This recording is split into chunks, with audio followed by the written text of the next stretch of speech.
There's also some nurses who are been there for like 30, 35 years, but they become immune Yeah, to compassion They get on fatigue, Yeah. autopilot and type of thing. they no longer care. They just want to go home and then just get paid. Yep. Do the Check the shift. box, come and go. Yep. Hmm. Yeah. Yeah, the compassion part of the conversation reminds me of another incident I had when I was pregnant with my first son. And you do the routine ultrasounds, and I was part of this study or whatever, and they were doing extra ultrasounds for me. So I came in between my routine ultrasounds for another ultrasound. And on the ultrasound, they were measuring like the space in the back of my child's head or whatever. And the results came back. This is the same day thing. It's not like I went home and got results later.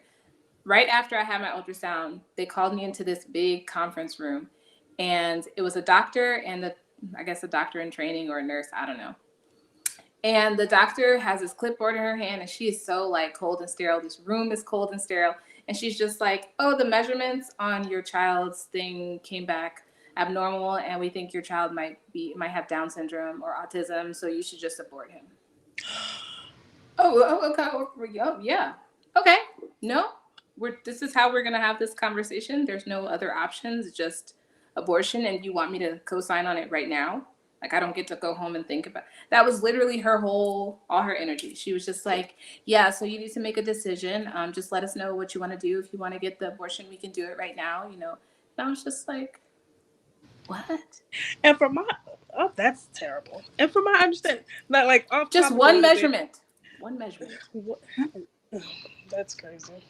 And I was just like, and I was there by myself. My partner was military, so he was gone in training. I was military, so I was in a whole nother state than my family. And thankfully, I was so like flabbergasted that I was like, I need to go call my mom. Like, I don't know what else. I need to go call my mom. And so she was like, okay, take all the time you need. But, we should probably do this sooner than later, because the more you wait, the more developed the baby's going to. And I was just like, wow.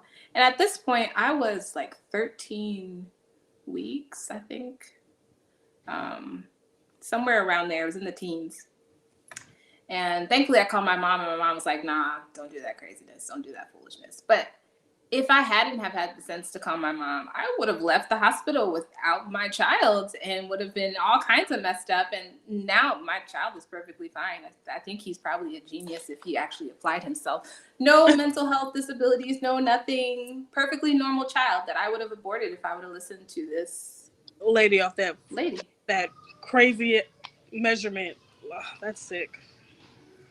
So I don't go to the doctors very often unless it's like life or death. Yeah. And even then, you gotta take what they say with the grain of salt, because it's opinions, second opinion, secondary opinions. When you're a person of color, it is definitely it's again, I keep using this word, it's very disheartening, because you're not going to 100% get the full benefit of the treatment that you deserve. Yeah. While there's some people out there that do care, you run into a lot more that's just in it for a paycheck, baby. Yeah. In it for that title, in it for that ego, and they don't care. I've seen doctors give family members the coldest response to, yeah, we need to let them go. Like, and they didn't even. I'm saying it in the nicest. I'm saying it in the semi-worst, nicest way possible. But I've seen some doctors tell them, "Yo, I'm like, yeah, they're gonna die, so you should go ahead and cut the plug on them." I'm like, I understand, but I think you could have delivered that a little different. But once again, get somebody else to deliver it. You feel me? Maybe that's just not your strong suit. That's just not for you. Yeah. That's the thing, though. It's like they go to school and they teach them how to be doctors. They teach them how to be doctors, and they teach them how to somewhat be medical professionals. But I think the medical professional handbook and guidelines, there is no teaching on compassion. It's either you're born with it or you're not, because it's something. The bedside manner book has gotten thrown out the window. Yeah. The bedside manner, there is no book on that. There's not a whole course on bedside manner. There's not a whole thing. And that's why the hospitals have basically, like, doctors are contracted now, and they get reviewed. And the whole technology system now is like all about reviews. So if you get too many bad reviews, the hospital lets you go, bro. You can continue your practice all you want, but if people gonna if you keep getting negative reviews, that doctorship don't mean jack, bro. That part. And Yes, that's one of the excellent parts about the whole new age medical system of it all is that people people can reviews. rate their professional their medical Yeah. provider, doctor, and stuff like that. You can see their reviews, Right. and everyone's gonna have bad experiences. Everyone and someone's gonna have good experiences. Be mindful to that number and be mindful what color of experiences are there that are getting this negative experience, because then Mhm. that when it tells you something, because it's like medical cases are going off rampant and crazy, and if they applied the same mentality to police brutality, we see Mm, probably a lot less of them, but they go from one state, one town to the next one over, so there ain't nothing really blocking right. them. So that's the thing. It's like even people with degrees and stuff like that lose their compassion Yeah. because it's just People are just sickos. That like just the I recently saw an article about the guy who the anesthesiologist who got released from prison because he was forcing the women to give him oral while they were Oh unconscious. yeah. Yeah. Mike sent me Like that. Mm-hmm. these somebody sent me that and I saw it and I was just like, bruh, they gave that man, I people, think they gave that man a year in prison. I'm sorry. Just No, sir. no. No, sir. like Ages why? 25 to 55, he was doing this too. Ugh, ugh. Ages It's like 25 to sick. 55, over 73 patients. I was like, bruh. And it's But just that like slap in the face, like, Yo, one of the people, the video I saw, right? It was a person of color. He did that shit too, and I was like, yep. bruh. And you know what? Probably majority of them were women of or older color. people, because Mhm. nobody would believe them. Mm.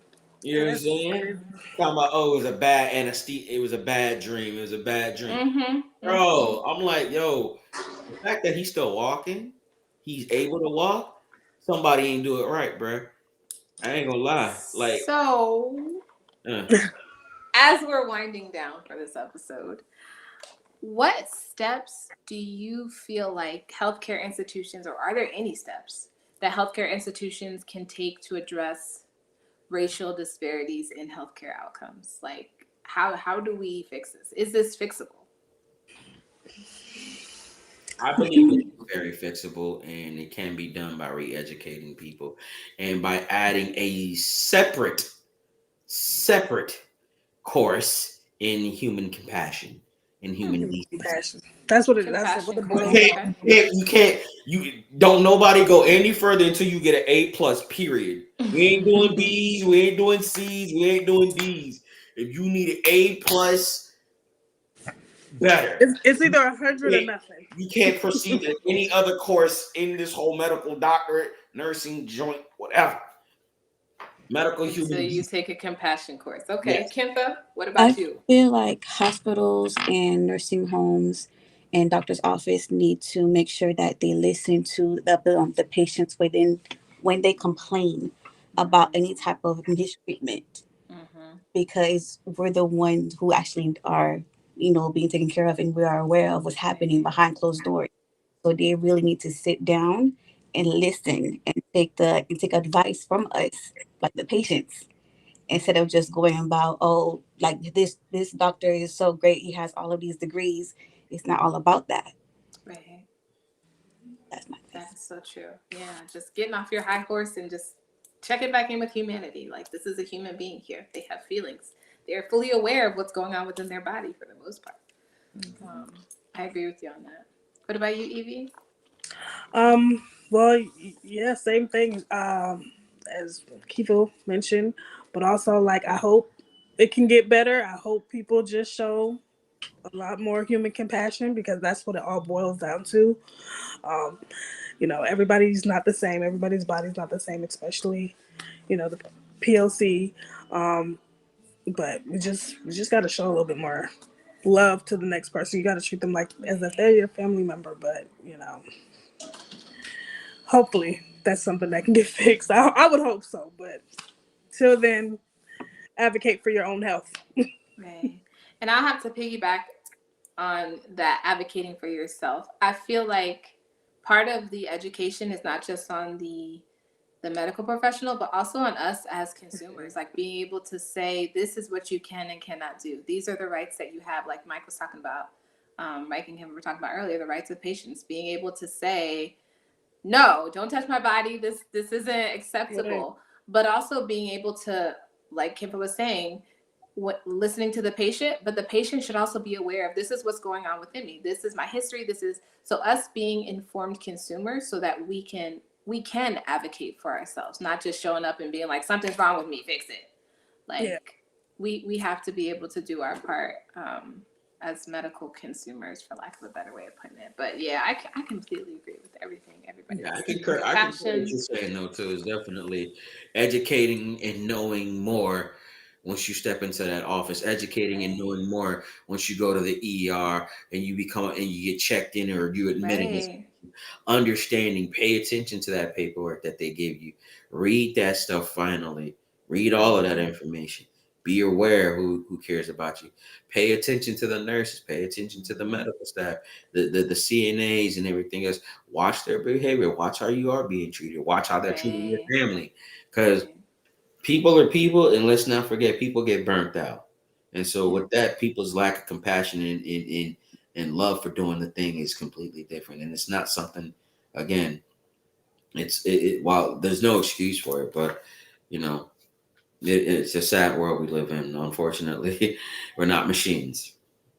yeah, We're not yeah. perfect. Error is unavoidable when you're a human being. So unfortunately, when it comes to a family member in the care group in the medical field, errors are going to happen.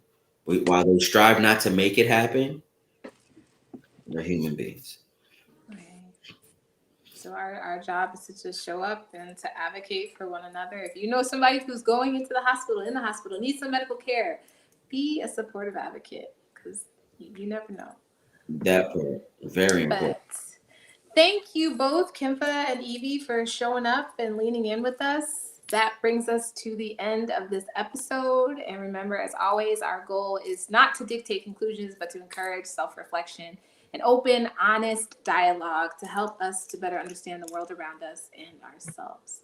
So, with that being said, we invite you guys to keep the conversation going. We'd love to see your thoughts and your stories and your perspectives in the comments section. Or if you want to come on and continue this conversation, we'd love for you to send us a direct message and we can set up a time for you. If you have any suggestions for our future episode topics or improvements, please don't hesitate to let us know. We appreciate your feedback and are committed to making this podcast better with every episode. So, with that being said, thank you for joining us. Thank you for leaning in with us. And until next time, bye. Bye. Thank you for coming on. Please come again.